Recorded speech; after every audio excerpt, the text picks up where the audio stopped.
Hello everyone, welcome today's video.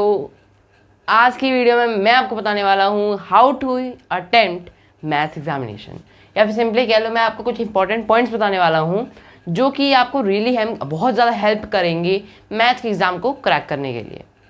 Well I know आप सब सोच रहे होगे कि लास्ट मोमेंट पे वीडियो का क्या मीनिंग है। ये सिंपली मैं आपको इसलिए बता रहा हूँ ताकि आपकी जो प्रेजेंटेशन है वो बहुत अच्छी हो पाए। आता तो आपको सब है ही, उसकी बात नहीं कर रहा, जो मतलब आपको आता भी है उस पर भी और अच्छे से कैसे मार्क्स गेन कर सकते हैं उसके लिए मैं कुछ इंपॉर्टेंट पॉइंट्स आपको बता रहा हूँ। ठीक है, ज़्यादा टाइम आपको वेस्ट नहीं करूँगा क्योंकि मेरा भी एग्जाम है, आपका भी एग्जाम है, साथ में हमको लड़ना है। ठीक है, तो सबसे पहले हम फोरमोस्ट पॉइंट से शुरू करते हैं। First and foremost that is हमको कौन सा सेक्शन पहले अटेम्प्ट करना है।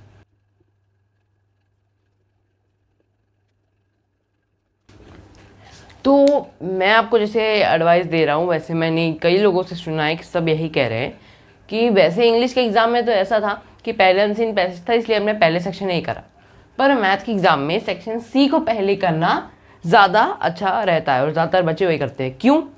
उसका भी एक रीज़न है।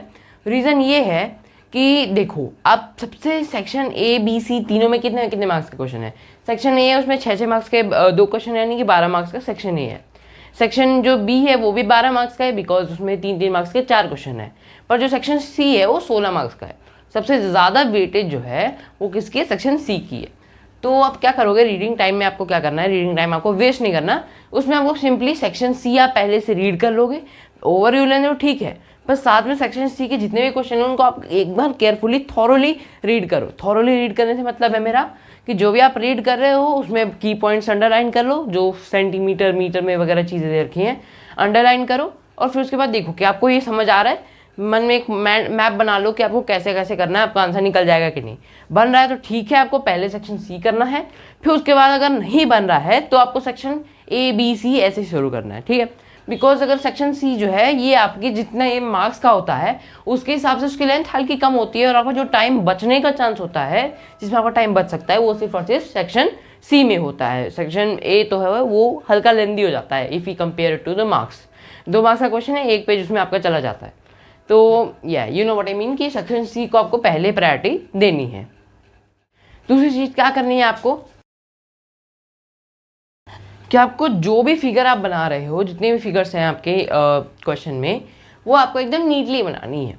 नीटली बनाने से मेरा मतलब ये नहीं है कि आपके पास 5 मिनट बचे हैं और आपके 2 क्वेश्चन बचे हैं और आप स्केल से डायग्राम बना रहे हो। नहीं, शुरुआत में आप कोशिश ये करो कि स्केल कंपास इनसे डायग्राम बनाओ। क्या होता है, इससे ज़्यादा अच्छा दिखता है डायग्राम ना, तो टीचर के पास एक अच्छा इंप्रेशन जाता है कि पहली बात बच्चे के पास बहुत टाइम है, मीन्स टाइम मैनेजमेंट इसकी बढ़िया है। दूसरी चीज़ क्या होती है कि जो टीचर है ना वो डायग्राम देख के ईजिली समझ जाता है कि आपने किस तरीके से किया है। आता है ये आपको, आपने सब सही से करा है, लेकिन डायग्राम गलत बना दिया आपने तो आपके मार्क्स वहाँ पे 1 या आधा मार्क्स कट हो जाएगा। ठीक है, तो इसलिए आपको डायग्राम्स नीटली बनाने हैं। जल्दीबाजी में गलत नहीं करना, लेकिन अगर आपके पास बहुत कम टाइम बचा है तो आप स्केल से वगैरह कंपास वगैरह को स्किप कर सकते हो, सिंपली हाथ से बना दो तो भी चल जाएगा। डायग्राम का ऐसा नहीं है कि आपने हाथ से बना दिया तो मार्क्स कट। थर्ड क्वेश्चन ये है कि आपको क्वेश्चन किस तरीके से अटेम्प्ट करना।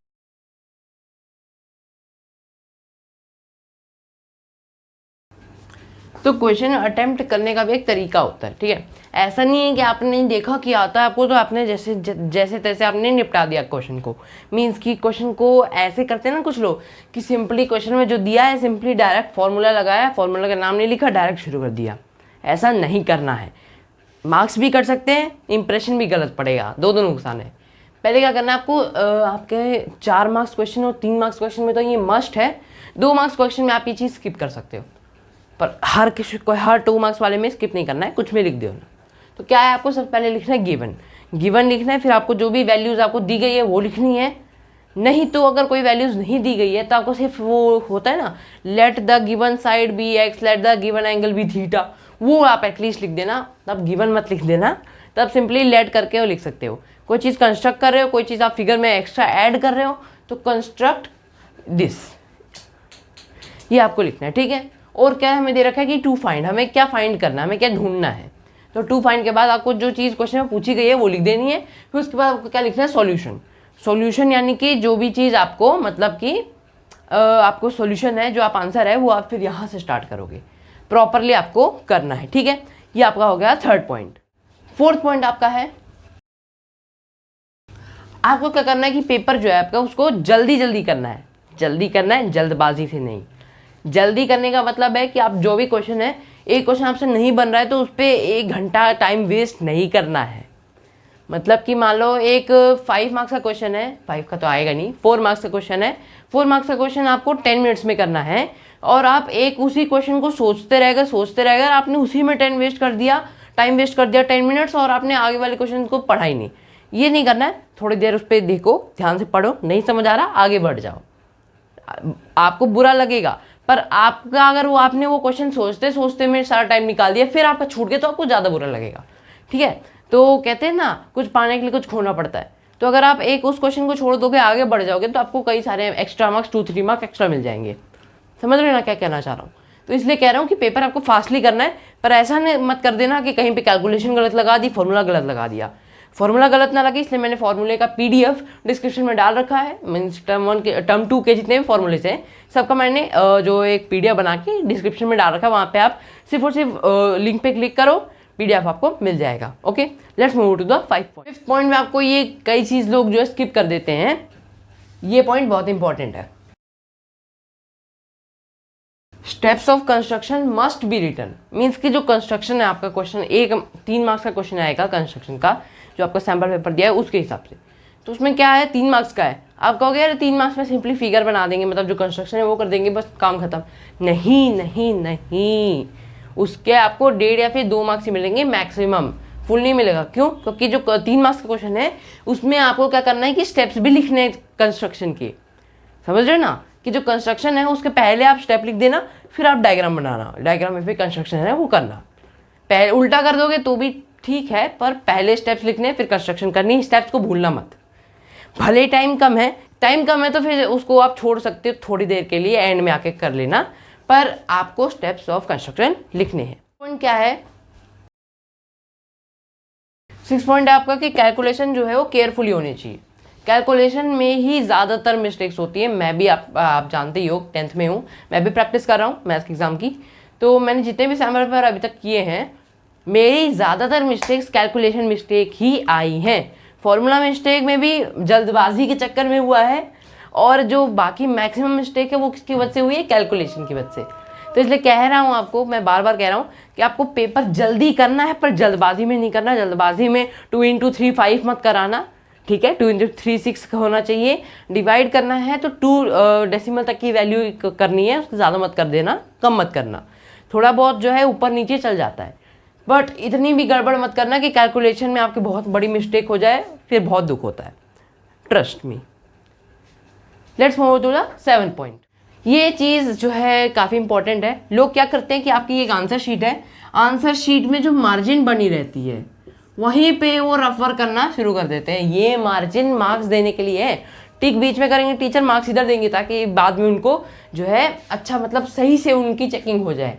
तो इसलिए कह रहा हूँ कि रफ वर्क साइड में नहीं करना, रफ वर्क एंड की 2-3 शीट होती है उनमें करना है, ठीक है।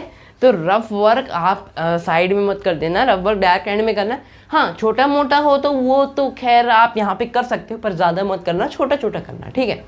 जो मेन आपका कैलकुलेशन है, मेन आपको रफ करना है, वो आप एंड की शीट में करना। अगर आप पेपर जो है ख़त्म हो जाता है तो उसके बाद आप क्या करना है, आपको उसको कट कर देना है। सिंपली कट करने से क्या होगा कि ठीक है, टीचर ये नहीं सोचेगा कि कुछ और कर रखा है, ऊपर बड़े बड़े अक्षर में रफ वर्क लिख भी देना for extra precaution. Okay, point number 8। ये पॉइंट जो है काफ़ी लोग मिस कर देते हैं जब पेपर जल्दबाजी में होता है।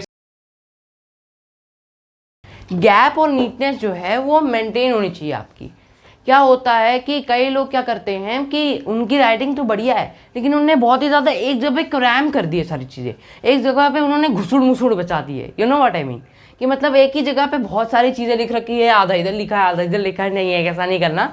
अब क्या करना है कि कैलकुलेशन एक पेज पे ज़्यादा मत लिखो, पर अच्छे से लिखो। राइटिंग बुरी है कोई बात नहीं, एक एक लाइन का गैप दे देंगे हम, है ना। ऐसा थोड़ी है कि आपने ज़्यादा पेपर यूज़ कर लिया तो आपके मार्क्स काट देंगे, ऐसा तो है नहीं। तो इसलिए आप जितना पेपर यूज़ करना चाहो कर सकते हो। आपको नीटनेस बस बनाए रखनी है, राइटिंग भले ही अच्छी ना हो, ठीक है। आप बस ये चीज़ ध्यान रखना कि मेरे को पेपर करना है, अच्छे से करना है, करेक्टली करना है और एकदम नीट एंड क्लीन करना है। नंबर 9, ये इन सब में कह सकते हो सबसे important, proofs are a must. आप क्या करते हो जब रफ वर्क में आप कोई करते हो रफ चीज़, जब कोई भी क्वेश्चन किया आपने रफ में किया, आपने उसका प्रूफ साइड में नहीं लिखते हो। जब भी प्रैक्टिस करो तो उसका प्रूफ साइड में लिख के करो। पता चले एग्जाम में आपको पता है कि भाई मेरे को प्रूफ लिखना है, पर आप प्रूफ लिखना भूल गए। प्रूफ्स लिखना ज़रूरी है। आप कोई भी चीज़ करो तो उसका प्रूफ दो कि हमने, अगर आपने ये भी लिखा ना A B equals to C D, का प्रूफ दो, भले ही गिवन हो तो आपको लिखना है इट इज़ गिवन। समझ लो ना क्या कहना चाह रहा हूँ, कि आपको सब चीज़ का प्रूफ देना, जो भी चीज़ जो है जिसपे वो इम्पॉर्टेंट है, जो कि एक बिल्डअप चीज़ है, जो कि ऐसा नहीं है कि उसके पिछली इक्वेशन में दी हुई। इक्वेशन नंबर 1 में आपने ये चीज़ प्रूफ करी थी तो उसको यहाँ पर नीचे लिख भी दो कि इक्वेशन नंबर 1 से ये चीज़ ली गई है। ठीक है, प्रूफ हर चीज़ का देना है, इससे एक्स्ट्रा मार्क्स तो मिलते ही हैं। मतलब अगर आपने थोड़ा बहुत हल्की सी कैलकुलेशन में 15.3 की जगह 15.6 लिखाया हो तो वो भी आपका सही हो जाता है, क्योंकि आपने क्या किया है, प्रूफ सब चीज़ के लिखे हैं आपने, बहुत नीटली करा है, तो आपका बढ़िया से हो जाएगा। 10th पॉइंट है टेंशन नहीं लेने का। टेंशन आपको किसी भी चीज़ की नहीं होनी चाहिए। आप बोलोगे भैया आप तो टेंशन होगी, भैया क्यों बोलोगे, मैं आपसे छोटा हूँ, तो टेंशन क्यों लोगे आप, राइट। तो टेंशन लेने की कोई ज़रूरत ही नहीं है, भले आपको ना आता हो, आता खैर सबको है, प्रिपरेशन आपकी कम हुई हो तो आपको सिंपली कुछ नहीं करना, आपको सिंपली बोलना है ऑल इज़ वेल। मीन्स आपका एग्ज़ाम जो है वो बढ़िया जाएगा। बस आपने जितनी प्रिपरेशन साल भर की है वही प्रिपरेशन आपकी जो है काम आएगी। आपने एंड में भले कुछ ना करा हो, 7 दिन हो गए हैं, ये 7 दिन आपने कुछ भी नहीं करा है, पर आपने जितना भी साल में चीज़ें करी हैं वो सब आपके काम आएगी। मैंने भी कुछ खास प्रिपरेशन करी नहीं है, पर क्या है कि मैंने जो साल भर पढ़ा है वो मेरा काम आएगा।